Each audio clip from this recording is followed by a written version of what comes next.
What's up, everybody? Welcome into Tom Curran's Patriots Talk podcast. Phil Perry will be along in just a second. Today was the last day that I will watch Bill Belichick walk into a Patriots press conference, and I've been doing that since January of 2000. So it's surreal to realize that after literally thousands of occasions in which I watched the greatest coach in football history wander into that room, this was the last time, at least as Patriots head coach. And you could always tell when Bill came in, kind of how the next 15 minutes were going to go. He'd send you an indicator right out of the chutes with his facial expression, with the first things that he said, sometimes even with how his hair was combed. Messy, he wasn't in a good spot. Clean, ready to go, tucked away. If he stood up there with a, what do we got today? Or nice weather out there, something jovial or even at least somewhat friendly, you knew it was going to be all right. And we had a lot of friendly times in press conferences over the years, Bill and I, Bill and many of the media. In the end, as Bill is done here in New England, you look back at all that he did and all that we learned about the NFL. Certainly the media, people like me who sat there like, at the knee of Aristotle, learning from this guy so many different things that I will be able to recount over and over again in so many different situations, whether it be when to start your kids in football, why a left-footed punter is difficult to deal with, why you take receivers in the second round and defensive tackles up high. I learned all those things and way more. But the Patriots made a business decision, as Robert Kraft said during Thursday's press conference when he came back. And he doesn't do it without reservation, but he did that today. And we'll bring Phil in just a second. But to me, this Thursday, even though you can quibble with the fact that Bill didn't take questions from the media, I think if you were going to author a goodbye moment between a sometimes prickly and gruff, enigmatic legend at 72 who doesn't really want to leave and his owner, this was the best way to do it. So here's a little bit of that press conference right now, beginning with Bill Belichick's opening statement. All right, morning. Seen this many cameras since we signed Tebow. Robert and I, after a series of discussions, have mutually agreed to part ways. And for me, this is a day of gratitude and celebration. Start with Robert and his family. It's great. So much thanks for the opportunity to be the head coach here for 24 years. It's an amazing opportunity. Received tremendous support. We had a vision of building a winner, building a championship football team here, and that's exceeded my wildest dreams and expectations. The amount of success that we were able to achieve together, through a lot of hard work and contributions of so many people. So I'm very proud of that, and I always have those great memories. I'll carry those with me the rest of my life. And of course, a great deal of thanks and appreciation to the players. Players win games in the NFL, and I've been very, very fortunate to coach some of the greatest players that have ever played. Some of the greatest players that have ever played for the Patriots. Some of them are already in the Hall of Fame. Many more are going. But again, regardless of how long any of the players were or weren't here, or what their role was, or how many games they played, or even if they didn't win championships, I respect the way the players come to work here on a daily basis. All of them, I've coached, well over 1,000. But their ability to work, prepare, train, in the weight room, train their bodies, meet, rehearse over and over again, what we need to do things right to be successful to win. It's just, I have so much respect for all the players, and certainly we've had, many that have been here for a long time and, had great contributions, and too many to name at this time, but, great thanks to the players and to the media, for you guys. I don't know that anybody's gotten more coverage than I have or we have in the past 24 years. Meet with you guys a lot, respect what you do. You're our voice to the fans, and even though we don't always see eye to eye all the time, most of the time, but not all the time. I do respect what you do, and finally to the fans. The fans here are amazing. There's so many memories of the fans, the send-offs, the parades, the Sundays, whatever the situations are, the letters of support, seeing the fans, away from here, at a gas station or a grocery store, or, wherever you bump into them. Patriot fans here, and not just in New England, but they extend nationally and even internationally as I've traveled. It's amazing how far the arm reaches. We saw that this year in Germany. So appreciative of the fans for all the support they've given me, my family, and this football team. And it's with just so many fond memories and thoughts that I think about the Patriots, and I'll always be a Patriot.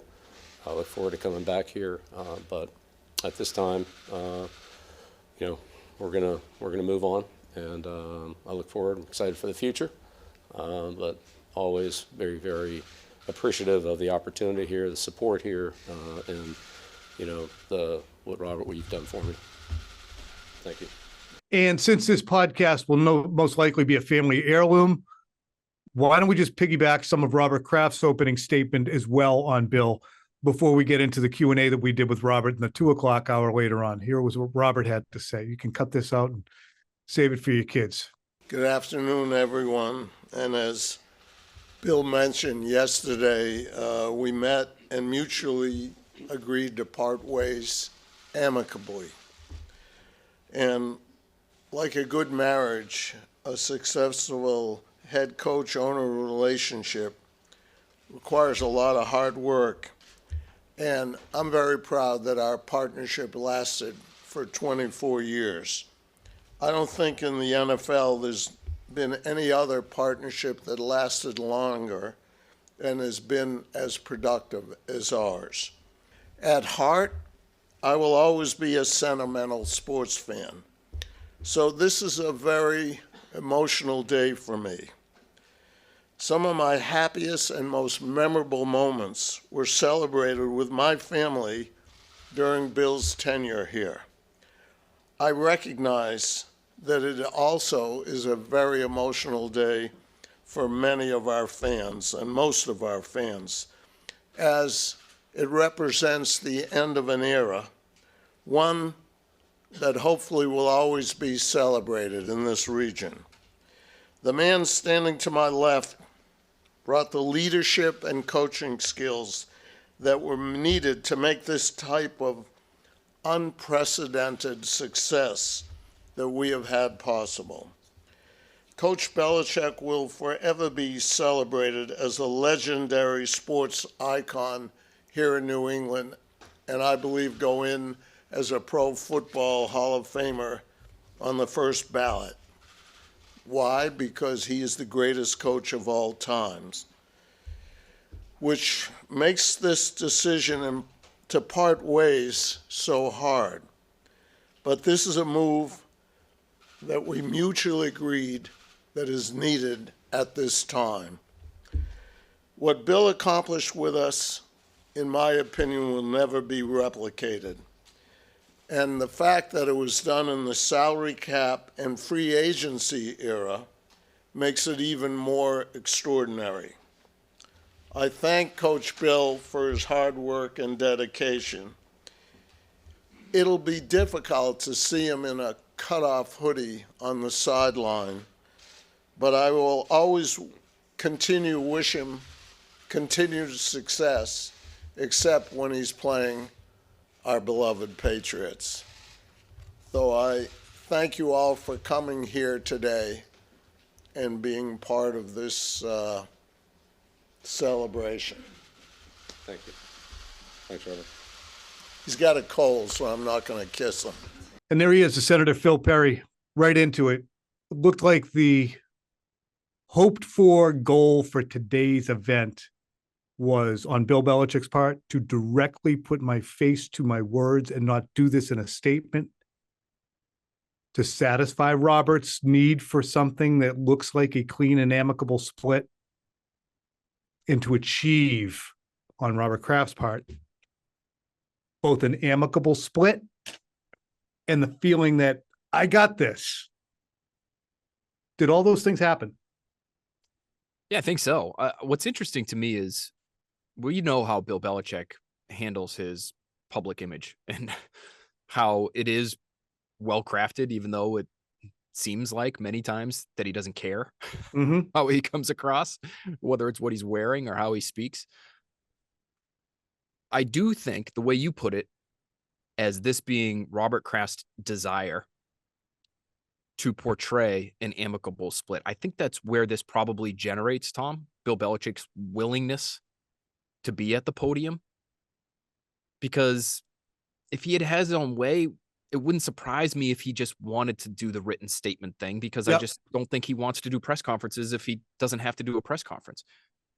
But I would say this: Bill Belichick's willingness to get behind the podium today and speak for a few minutes, and speak especially in the way that he did when he really didn't have to, I think that is one sign of a relatively amicable split. We know he was essentially fired. He would like to stay and be part of the Patriots. He told us a few days ago he was under contract. He was going to keep doing his job. So he was fired. But his mere willingness to do what he did today, just to show up, shows you that this was not a furniture flipping sort of breakup. Mm-hmm. And that, to me, I think matters. And let's hear from Robert Kraft here, discussing how the two men kind of came closer in these last 3 days. There was a lot of speculation as to how these conversations would go, whether a pitch was even in the offing. Here was Robert Kraft speaking about how the last 3 days went with Bill Belichick. I know you talked about the amicable split and both sides deciding this was the right thing to do, but I'm curious on Monday, if at some point in your meeting, did Bill fight for his job? We heard Pete Carroll sort of talk about that yesterday. Like, I fought for it, but then realized this was the best way to go.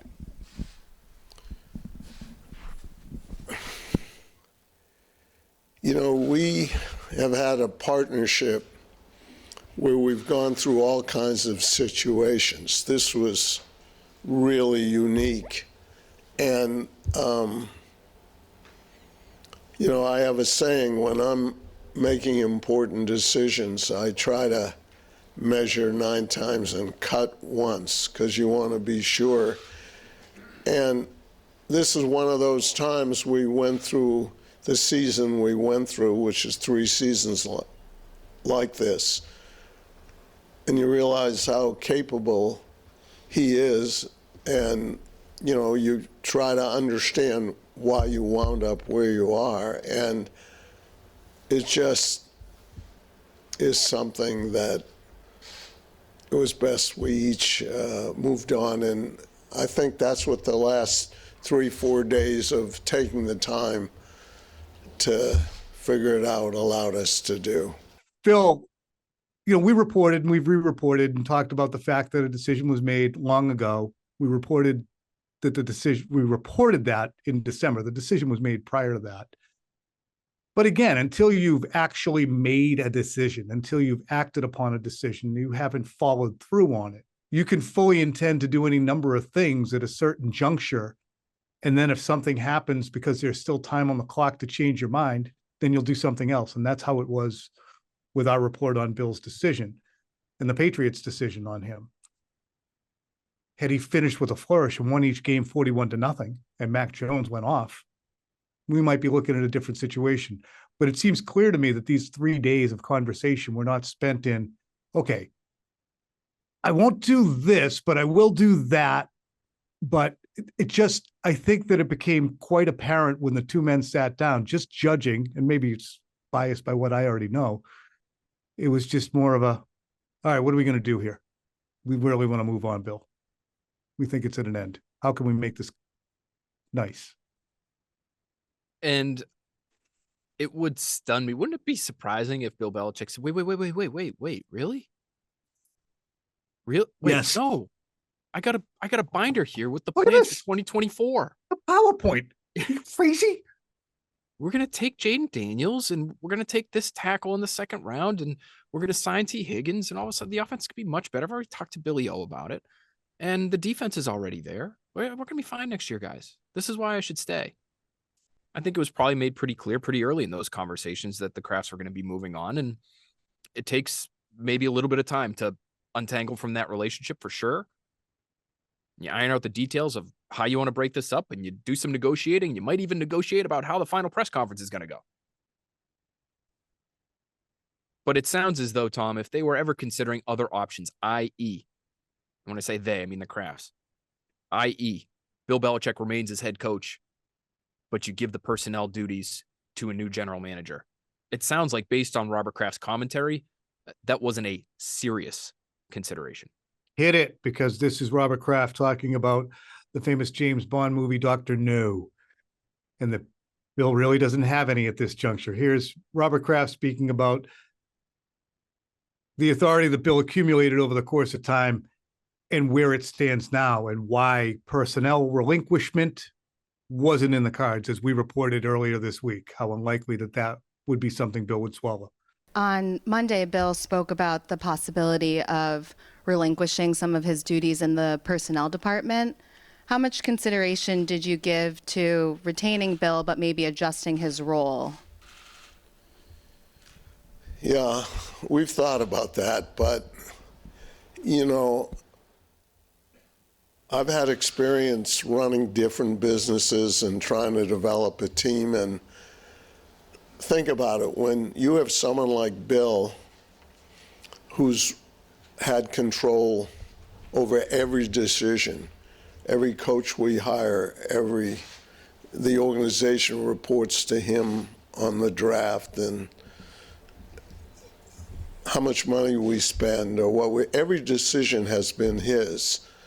And we've always supported him. To then take some of that power away and give it to someone else, accountability is important to me in every one of our companies. And where he had the responsibility and then someone else takes it, it's going to set up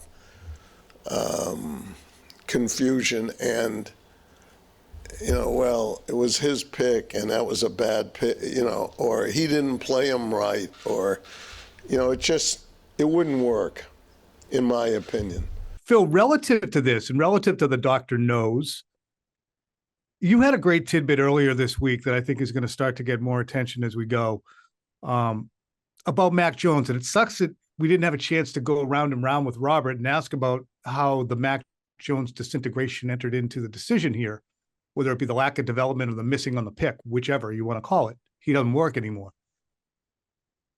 When we talk about the ability to say no, did Robert Kraft in your reporting ever say no to Bill in terms of drafting anybody other than Mac Jones? That's a crappy way to phrase that.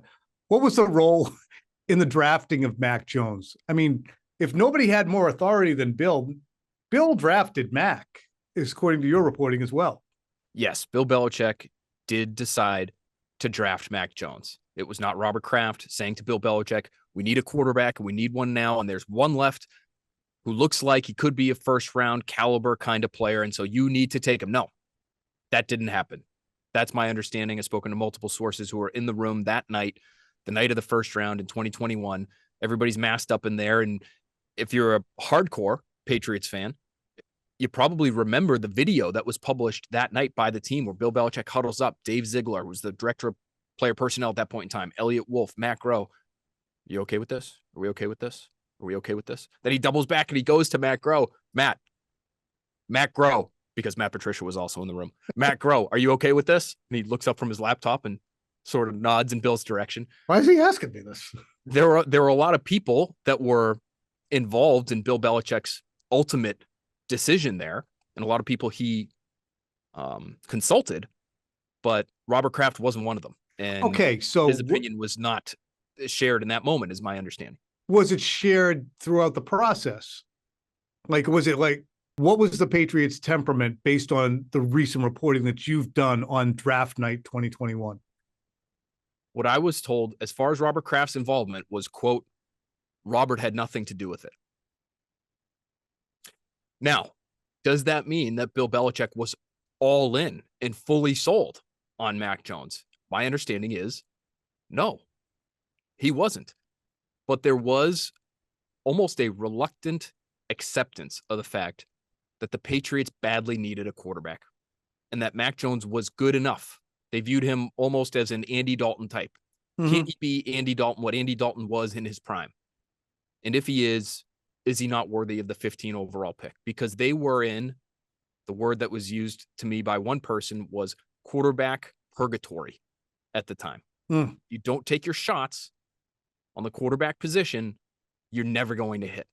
And And so Bill Belichick, while he looked at Mac Jones and thought he was a good enough player, did his grade quite meet the spot where they were in the draft? Was he fully all in him? Did he want to trade up for him potentially? No.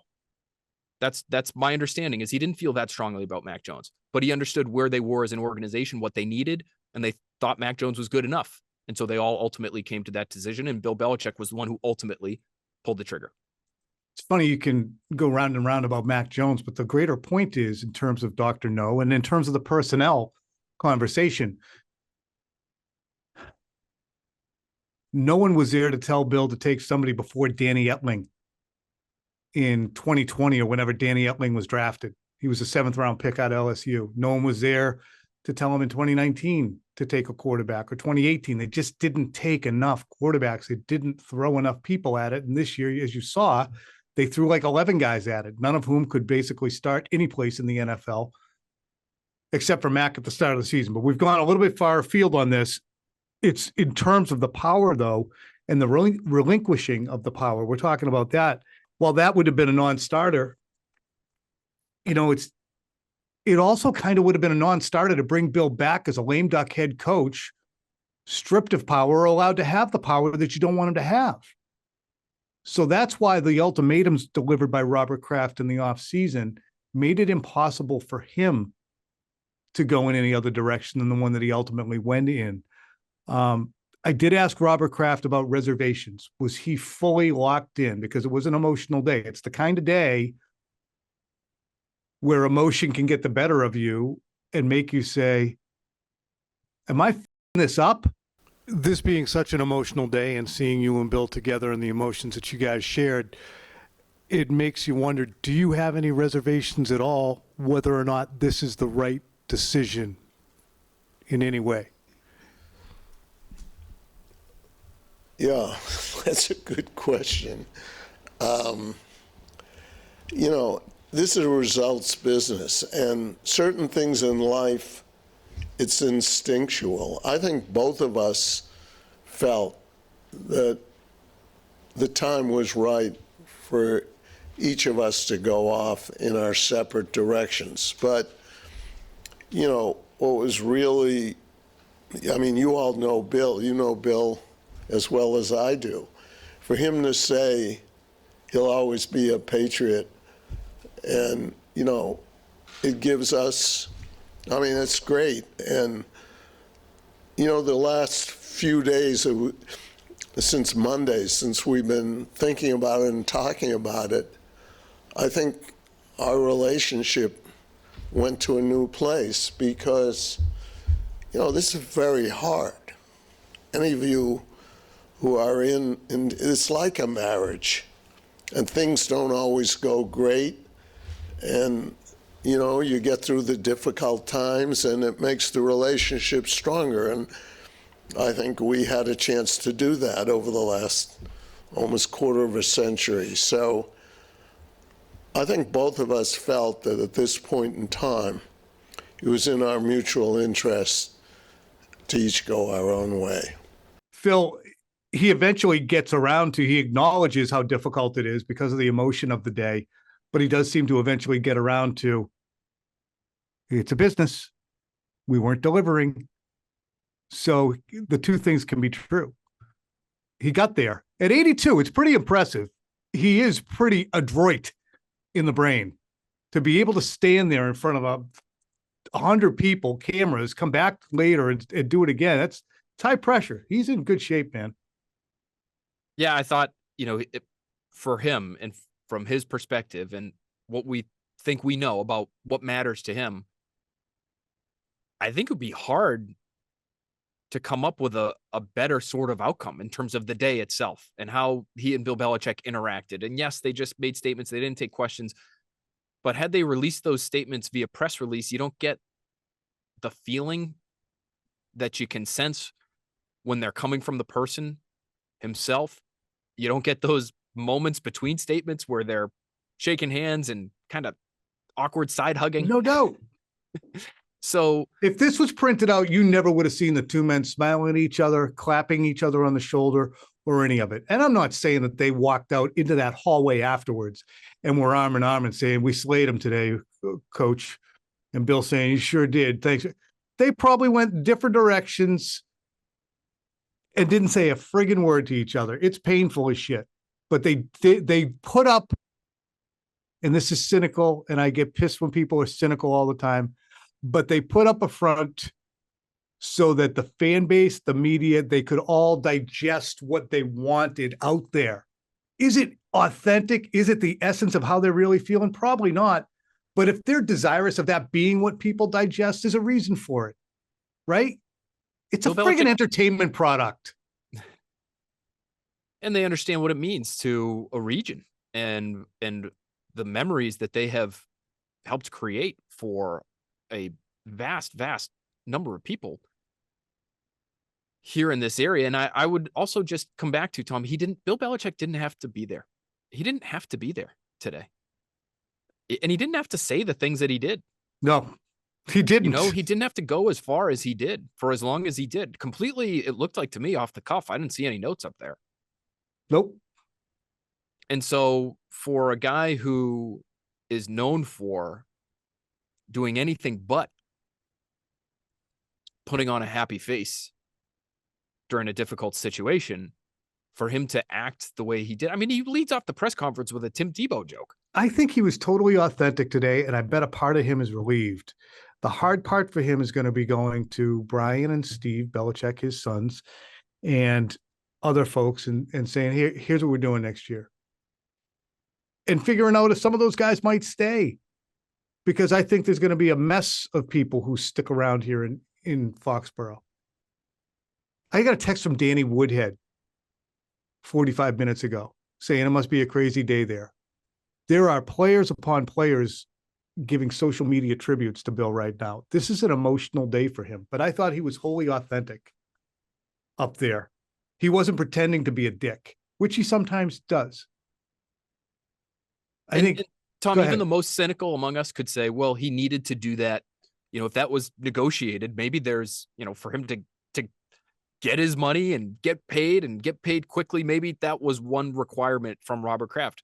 I guess. I did a 9-smile press conference. And if I don't get it, you better start him laughing. You could make him go. Can you make him smile and fake crack his voice when he's talking about the fans? Right. I mean, was that fake? I don't know. Maybe it was, but that looked like real emotion to me. Call me a softie.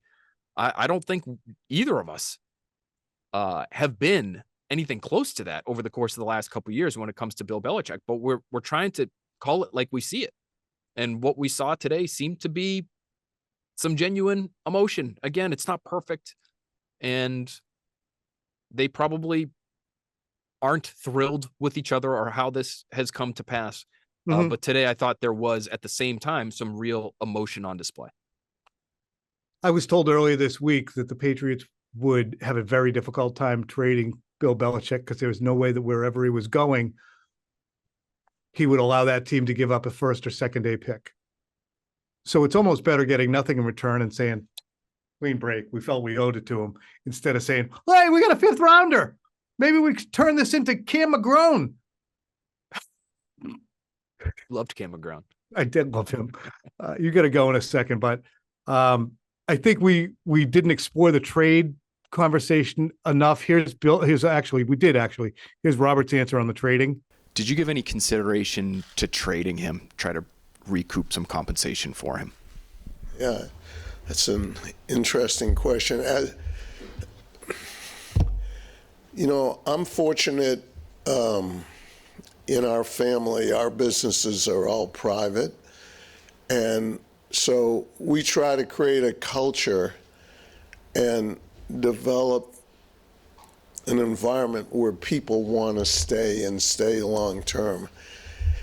And yeah, I guess if you look at this as a transaction, you know, he is so valuable and how we could extract something. I didn't think that was right. I didn't think it was right for Tom Brady, who gave us 20 years, and I don't think it's right for Bill. That I think each of them earned the right to be in a position where they should do what's right for us, given what they have done for this franchise. So some people might criticize me for not, extracting as much value, and I understand that, but we just try to do what we think is right for the proper values and ability to operate, and try to get people who want to come and feel that we're going to treat them fairly. What we didn't explore, I got a text from Mike Florio as the press conference was ongoing. Ask him about the money. I wonder what onus is on the Patriots and the Kraft family right now going forward. How much do they have to pay Bill Belichick? Did Bill say, I don't need your money? How did it work, I wonder? Oh boy, do you think he would really say that? My assumption Oh, has I would. been- I'd say, I didn't earn it. I didn't earn it. You keep your money. my assumption is he's getting his money. Like And Ted Williams writing a check back to the Yankees because he had a bad year one year. That might have been Stan Musial. I don't know. I don't think I could envision that one. I actually thought when you just read that text from Florio, my first thought was, is he talking about how the team has decided to spend money? Hey, Robert, how much of these decisions when it comes to free agents and keeping your own players falls on Bill, and how much falls on the budget that you set as the person ultimately who was paying these guys? And he did make a comment at one point during the press conference that, Bill Belichick makes every football decision, who we draft, how much we pay players, something along those lines. And so I think he would say that every call was Bill's call. I wonder what Bill would say if you gave him some truth serum on that one. There's a ton to get to, but you guys are probably all listened out. Phil and I are talked out. Phil has a TV hit in 4 minutes, and we have more coverage to give you. We will be continuing to do that going into next week. Phil, you screw. I'm going to talk for just a minute more here. What I also found newsworthy was Robert Kraft's indications that a decision would be coming sooner rather than later, and they would be jump-starting the head coaching search and going through the interviews. They are on the hook to make sure that they do perform interviews that align with NFL rules for minority interview candidates, not just if they have a minority candidate within the building, i.e. Gerard Mayo. The onus is still on teams to go outside the building to interview candidates as well, minority candidates as well, just so that they're making sure that it's not an old boys network of, hey, it's the same guys who get all the interviews all the time. Get some of these individuals who maybe haven't had great exposure, didn't have their dads come up at the NFL, to get across the desk from NFL decision makers. So that's going to happen. Here's the timetable being spoken about by Robert Kraft. In regards to the power structure that Belichick had and the upcoming power structure, I was curious, will you look to acquire a general manager first? And what do you see as the timeline in regards to the hiring process with the football structure up top and the head coach? Well, the question you're asking is very important. Until we settle what we settled yesterday and announced today, we will try to move very quickly to solve those issues, and we'll have a chance to talk about that in the very near future. Which brings us to the conclusion of today's podcast. We will no doubt be back next week speaking about the decision, if it has not been made, on who will be the next head coach. Indications, as we have mentioned on this pod, are that it will be Gerard Mayo. Mike Vrabel, while he has cannonballed into the deep end of the coaching pool, and the Patriots certainly have a lot of respect for him, was told earlier this week, or at least was indicated to me, that that would not change their decision-making in terms of the methodical plan that they are executing right now. So we appreciate you guys. Appreciate you sticking by us. I know that over the course of time, we've been ahead of things on this to a large extent in terms of telling you what would happen with your football team. The most important thing for us when we sit down is the job is, as Bill Belichick has always said, is to do your job. And our job is to get information, to vet that information, to make sure that the information that we get is from a trusted enough source to share it with you. Because it's not just the onus on us to make sure that you're getting a good podcast and we're getting good TV. It's to make sure I can pay my friggin' mortgage. And you don't want to be stepping out in front of a moving train and saying, the Patriots have made a decision on Bill Belichick's future and they will part ways at the end of the season. If you didn't in the first place get it from a very reputable source that you could trust. That ain't a janitor conversation. That's not a chauffeur. That's not somebody overheard at the bar, a guy who happens to know somebody. You have to have that locked down. And while I did allow for the fact that over the course of time, minds could change, the reason I did that is there was a significant period of time between when I was reporting and the end of the year. Nothing changed. I stated when I mentioned that a decision was made that Bill was down 28-3 at that juncture and he would need a miraculous recovery. I actually tempered that on my own. I was never told that there could be another decision made. But I figured it'd be smart, just in case they won every game 45-0, just in case. I didn't want to hear from somebody later on. How do we know he was going to go undefeated for the final 6 games and we'd be in the playoffs? Anyway, thank you for following us, listening to us, putting up with us, and let's go forward into the next regime. Enjoy.